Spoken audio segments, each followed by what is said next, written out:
Olá, tudo bem? Nós somos da ETEC Martin Luther King, na turma da professora Heloísa, e hoje nós iremos falar um pouco sobre o livro Oportunidades Disfarçadas.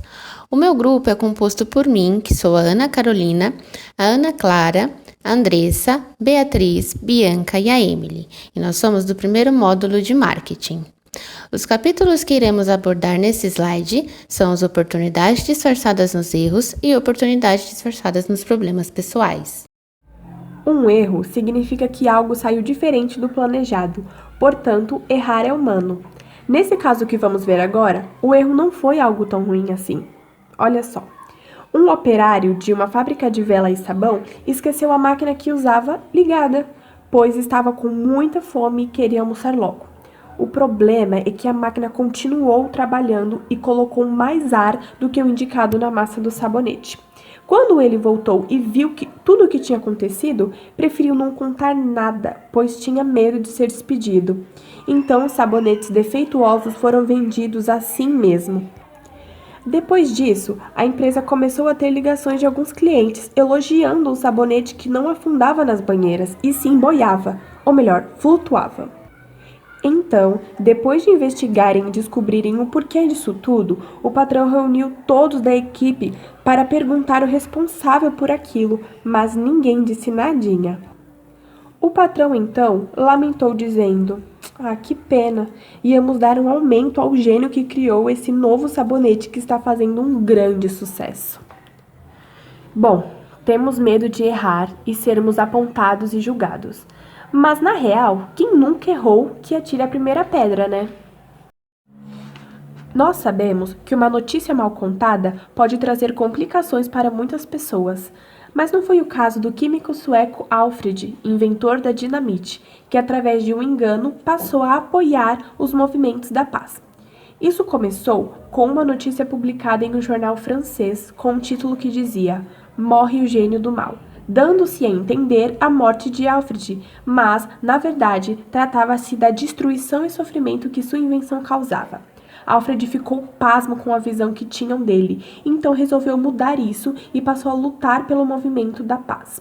Após a sua morte e com um testamento, deixou toda a sua herança a todos que apoiassem e defendessem a paz, nascendo assim o Prêmio Nobel, sendo prestigiado mais de um século depois. Incrível, né? Por mais que a gente se esforce para evitar os erros, eles acontecem. E fica a nosso critério ver eles simplesmente como uma coisa negativa ou algo a mais. Dele pode nascer um aprendizado ou uma oportunidade disfarçada. E para provar isso, nós separamos alguns exemplos. O primeiro deles é um medicamento que fez muito sucesso.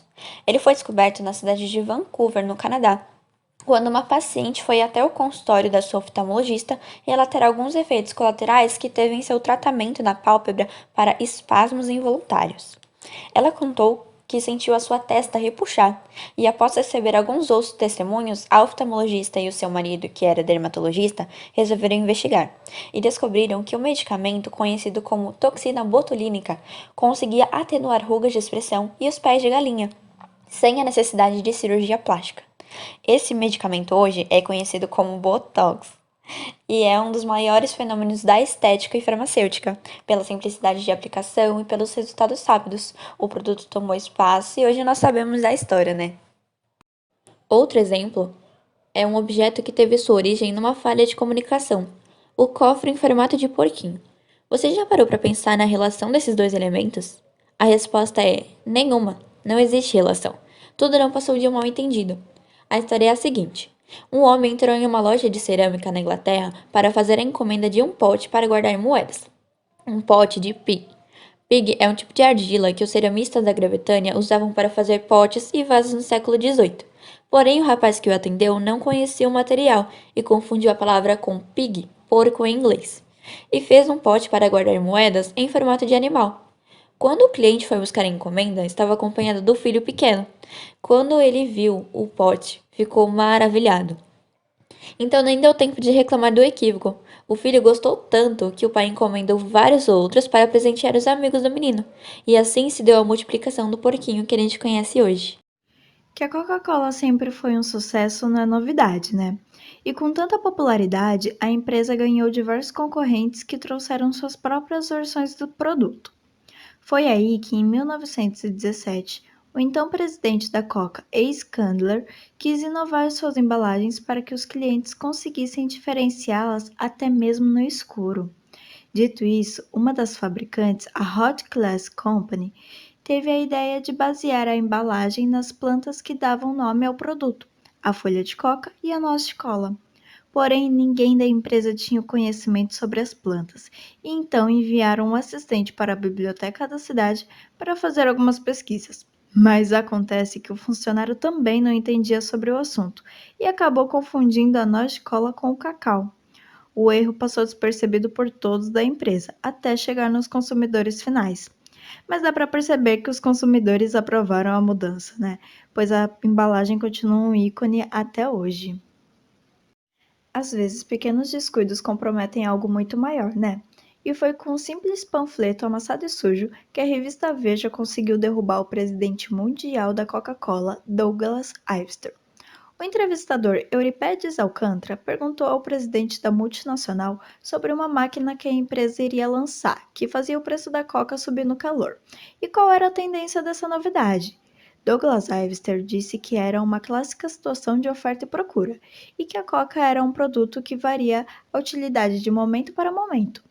Essa declaração foi como uma dinamite para os consumidores, que ficaram extremamente indignados. Acabou que apenas 2 meses depois, Douglas Ivester foi obrigado a renunciar ao cargo, por diversos motivos, mas em principal esse episódio com a revista Veja. Além de encontrarmos grandes oportunidades nos nossos pequenos erros, nós também conseguimos encontrar oportunidades nos nossos problemas pessoais. Como Carlos Domingos cita em seu livro, qualquer um de nós pode ter grandes ideias e colaborar para o avanço nas mais diversas áreas, mesmo sabendo muito pouco do assunto. Oportunidades disfarçadas nos problemas pessoais. Eu sou Andressa Morales. No final do século XIX, através de uma conversa com o vendedor King Kemp, William Painter, dono da fábrica de tampinhas descartáveis, comentou que para o Kemp obter dinheiro, ele precisaria criar algo descartável, para que os clientes sempre pudessem comprar os produtos, sempre precisariam dos produtos. Após a conversa com Painter, o Kemp ficou com aquilo na cabeça. E enquanto ele pensava, ele acabou se cortando enquanto se barbeava. E ao se cortar, ele observou que a navalha que ele usava para fazer sua barba era grande e muito inseguro. Então, desde então, ele levou 5 anos para criar a ideia dele, para materializar a ideia dele. E ele vendeu milhões. E até hoje ele vende muito também, apesar de não estar mais vivo. E quando nós vamos ao mercado, nós chamamos a lâmina de barbear de Gillette, criada pelo King Kemp Gillette. Em 1949, quando o executivo do mercado financeiro Frank McNamara convidou 2 amigos para um jantar luxuoso em Nova York, ele percebeu após o jantar que havia esquecido sua carteira. Ele falou com o dono se poderia pagar no dia seguinte, porém o dono lhe recusou e disse que já estava cansado de levar calotes. Namara ligou para sua esposa, onde ela teve que levar o dinheiro até o estabelecimento no mesmo dia. Após sentir-se humilhado, ele criou um clube fechado com pessoas ricas, assim como ele, onde elas tinham crédito apresentando um simples cartão. E assim surgiu o primeiro cartão de crédito, o Diners Club, sendo aceito inicialmente em 27 restaurantes de Nova York. 200 cartões iniciais foram obtidos pelos amigos mais próximos, mais íntimos do Frank McNamara. Você sabia que o Google foi criado através de um problema pessoal? Em 1998, os 2 amigos, Sergey Brin e Larry Page, obcecados por computadores, estavam muito insatisfeitos com os mecanismos de busca disponíveis na internet. Buscadores como o Yahoo se baseavam no número de vezes que determinada palavra aparecia na web.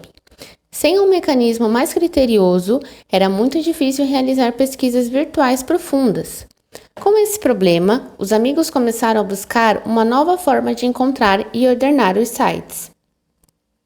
E foi com a frase "A voz do povo é a voz de Deus" que os amigos concluíram que a página certa para a pesquisa seria indicada pelo mundo inteiro. Quanto mais acessado, citado e recomendado, mais relevante o site seria. Mas você já se perguntou por que o Google vale tanto e de onde vem o seu lucro? O Google atualmente gerencia cerca de 200 milhões de buscas por dia e a sua rentabilidade vem da publicidade. Isso mesmo, os dois amigos tiveram a grande ideia de tratar a publicidade como se fosse conteúdo. E como funciona? Quando você faz uma busca pelo Google, as respostas aparecem em ordem de importância, das mais relevantes para as menos. Ou seja, o anunciante aparece no topo das respostas mais relevantes e é chamado de link patrocinado. Então, além de segmentar e evitar a dispersão da mensagem, essa publicidade tem a vantagem de demandar pequenos valores de investimento. Você já se encontrou numa situação onde estivesse com vontade de uma boa xícara de café, mas não conseguia encontrar nenhum estabelecimento? Bom, hoje em dia parece impossível, né? Mas acredite, no final dos anos 60 era uma tarefa bem difícil. Foi em Seattle que os amigos Jerry, Gordon e Ziv viviam na procura de um estabelecimento que oferecesse um café saboroso e que na época deixavam muito a desejar. Os americanos nunca tiveram uma certa tradição com café. Eles serviam os tipos mais básicos, mas ninguém reclamava, ao contrário do trio de amigos que se queixavam muito. Jerry, Gordon e Ziv chegavam a viajar por 3 horas até Vancouver para adquirirem os grãos mais finos, mas tudo tem limite, e eles, cansados por tanta busca, resolveram abrir a primeira loja especializada em café. No início não havia muitas expectativas porque eles sabiam que os americanos não ligavam muito para café, mas mesmo assim eles seguiram em frente. Com todo o empréstimo e planejamento, eles montaram a loja, e abastecidos com os melhores tipos de café, mas só faltava o nome. Jerry, apaixonado por literatura, foi se inspirar em Moby Dick e achou uma boa forma de homenagear os primeiros vendedores de café que viajavam pelo mar. Todos aprovaram. E para o logo, mais uma vez inspirados por livros antigos, desenharam uma sereia nua com seios cobertos por longos cabelos. E foi em abril de 1971 que a Starbucks Coffee teve sua abertura. 10 anos depois, eles abriram 3 filiais na mesma cidade e nunca deixaram de se aprimorar em seus produtos. Bom, o resto vocês já sabem, né? É curioso saber que em tantos erros cotidianos podem vir oportunidades revolucionárias, né? E o que falamos hoje são só alguns dentre os milhares de casos semelhantes que mudaram o mercado hoje em dia. Acho que essa é a lição, né? Agradecemos a atenção de vocês e atente-se aos erros. Não desanime, sempre haverá uma oportunidade disfarçada.